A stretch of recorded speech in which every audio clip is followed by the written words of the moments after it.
નમસ્કાર મિત્રો, મારે વાત કરવી છે અમરેલીની ભાજપ શાસિત નગરપાલિકા. અમરેલીની ભાજપ શાસિત નગરપાલિકા વેરા આમ જનતા પાસેથી, શહેરીજનો પાસેથી ઉઘરાવવામાં બહુ હોશિયાર છે. વેરા પણ 300થી 400 ગણા વધારી દીધા. એની સામે સુવિધા આપવામાં અમરેલી નગરપાલિકા જે ભાજપ શાસિત છે એ સદંતર નિષ્ફળ ગઈ છે. આજે સમગ્ર અમરેલી શહેરની અંદર રસ્તાઓના કોઈ ઠેકાણા નથી. જ્યાં જુઓ ત્યાં રસ્તા ખોદી નાખ્યા છે. ચોમાસાના પાણીનો કોઈ નિકાલ થાય એવી વ્યવસ્થા ઊભી નથી કરી શક્યા. ગટરું છે એ ઉભરાય છે, એટલે કે ગટર વ્યવસ્થા સદંતર નિષ્ફળ ગઈ છે.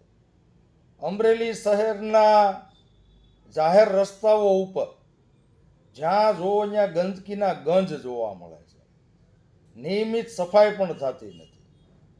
રાત્રિ સમય દરમિયાન જે સ્ટ્રીટ લાઇટો સમગ્ર અમરેલી શહેર અને છેવાડાના વિસ્તારમાં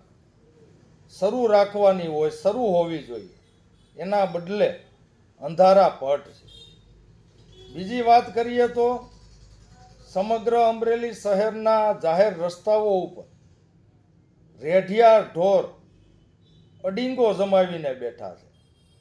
એને પણ હટાવવાની કામગીરી આ અમરેલી નગરપાલિકાના ભાજપના શાસકો છે એ કરી શક્યા નથી. 5 વર્ષ પૂરા થવા એવા જે કાંઈ વચનો આપ્યા હતા, અમરેલી શહેરની જનતાને વાયદાઓ કર્યા હતા, એમાં નિષ્ફળ નીવડ્યા છે. આવતા ડિસેમ્બર એન્ડમાં કે જાન્યુઆરીની શરૂઆતમાં જ્યારે સ્થાનિક સ્વરાજ્યની ચૂંટણી આવી રહી હોય ત્યારે અમરેલી શહેરની જનતા આ અમરેલી નગરપાલિકા જે ભાજપ શાસિત છે, ભાજપના શાસનથી કંટાળી ગઈ છે, હેરાન પરેશાન થઈ ગઈ છે. અમરેલી શહેરની જનતા આનો જવાબ આપવા માટે સ્થાનિક સ્વરાજ્યની ચૂંટણીની રાહ જોઈને બેઠી છે.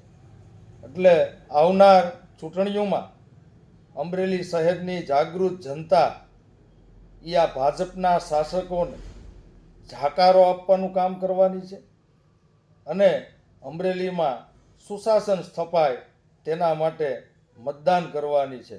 અસ્તુ. જય હિન્દ, જય જય ગરવી ગુજરાત.